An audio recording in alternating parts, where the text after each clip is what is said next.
Dalam Bapa dan Putra dan Roh Kudus, amin. Allah yang penuh kasih, kami bersyukur bahwa Engkau mengingatkan kami bahwa segala sesuatu yang seringkali tidak mungkin menjadi mungkin bagi Engkau. Bantu kami untuk tetap percaya, meski kami mengalami sakit penderitaan yang berat sekalipun dan bertahun-tahun. Di dalam Engkau membebaskan, Engkau menyelamatkan, Engkau menebus kami dari beban-beban kehidupan kami yang tidak mudah ini. Bantu kami untuk belajar menyerahkan segalanya dalam kuasa dan dalam nama-Mu, sehingga hanya Engkau yang dapat menyelesaikan segala problem hidup kami. Terpujilah nama-Mu kini dan sepanjang segala masa. Amin. Saudaraku, pada hari Senin tanggal 29 November, di masa Advent ini kita diajak untuk sekali lagi mengolah ketiga keutamaan teologal yang harus kita kembangkan, harus kita olah. Sekali lagi, iman, harapan, dan kasih.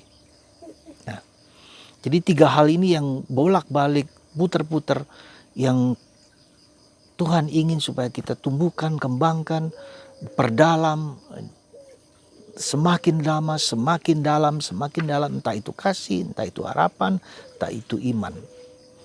Dalam bacaan Injil hari ini kita dihadapkan pada suatu yang boleh dikatakan luar biasa. Seorang perwira, sekali lagi seorang perwira Romawi. Anda bayangkanlah seorang perwira, seorang pada tingkat yang tinggi dalam struktur pemerintahan, dalam struktur organisasi kemiliteran. Dia seorang perwira, tapi dia peduli dengan hambanya orang Yahudi. Dan empatinya yang demikian itulah membuat dia mengutus orang untuk datang kepada Yesus. Ya, sekali lagi kita lihat di situ, perhatikan, maka datanglah seorang perwira, perwira itu datang sendiri kepada Yesus, mendapatkan dia dan mohon kepadanya. Sekali lagi, jadi perwira itu sendiri datang kepada Yesus untuk mohon dan berkata, Tuanku, hambaku terbaring di rumah karena sakit lumpuh dan ia sangat menderita. Kita melihat bahwa orang asing ini, orang kafir ini, memiliki kepedulian dengan hambanya yang sakit dan menderita. Wow. Dan itulah yang membuat Yesus terpesona dengan iman orang asing ini. Dan Yesus berkata pada akhirnya, aku berkata kepadamu, sesungguhnya iman sebesar ini tidak pernah kujumpai pada seorang pun di antara orang Israel. Mengapa Yesus sangat memuji perwira itu? Karena perwira itu menunjukkan imannya yang luar biasa. Aku tak menemukan iman sebesar itu bahkan di antara orang Israel sekalipun. Ini kan bukan bombastis Yesus seolah-olah ngomong tak seorang pun orang Israel yang punya iman seperti itu. Mungkin sesuatu yang untuk menekankan. Ya. Nah, kenapa perwira itu mengatakan, gak usah, Yesus mengatakan aku akan datang ke rumahmu untuk menyembuhkan si hambamu yang sakit itu.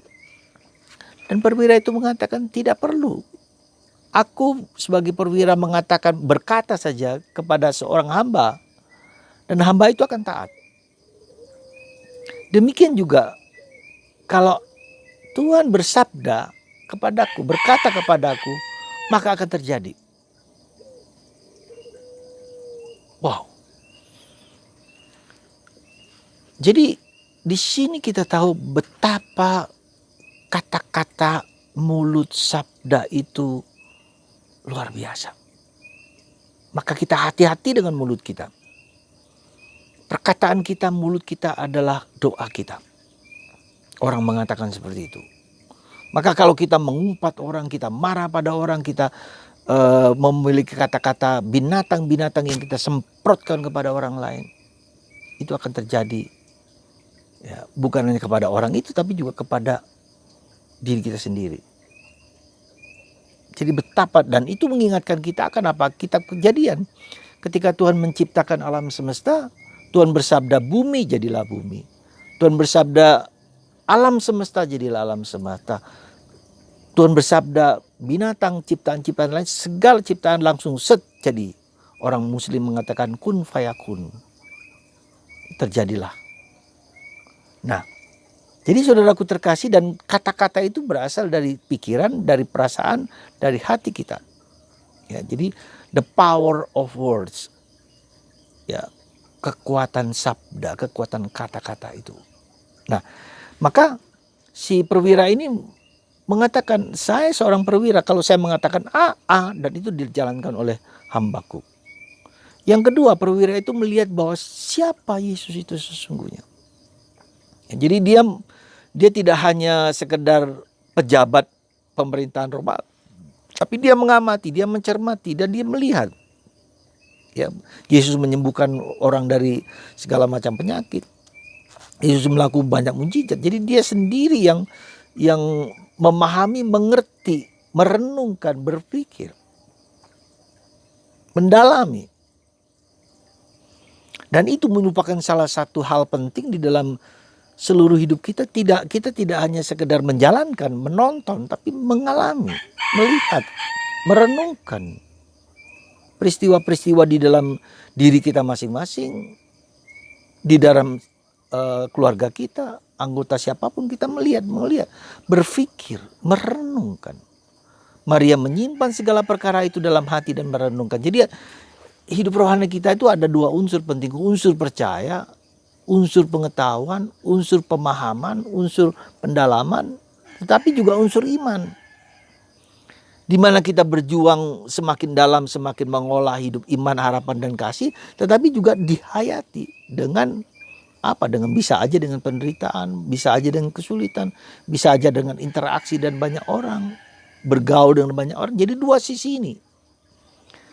Ya, maka kita juga seperti mengapa kita harus membaca kitab suci, mengapa kita harus membaca buku-buku rohani, supaya kita punya pengetahuan, ya, untuk kita bagikan kepada orang lain. Ya. Nah, jadi saudaraku terkasih dalam Kristus,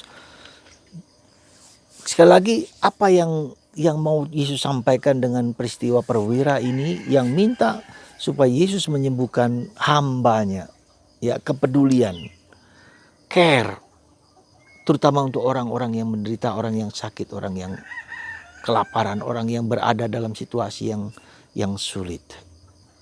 Dan kita datang kepada Yesus, kita doakan, atau kita bantu, kita tolong orang tersebut dengan cara kita masing-masing.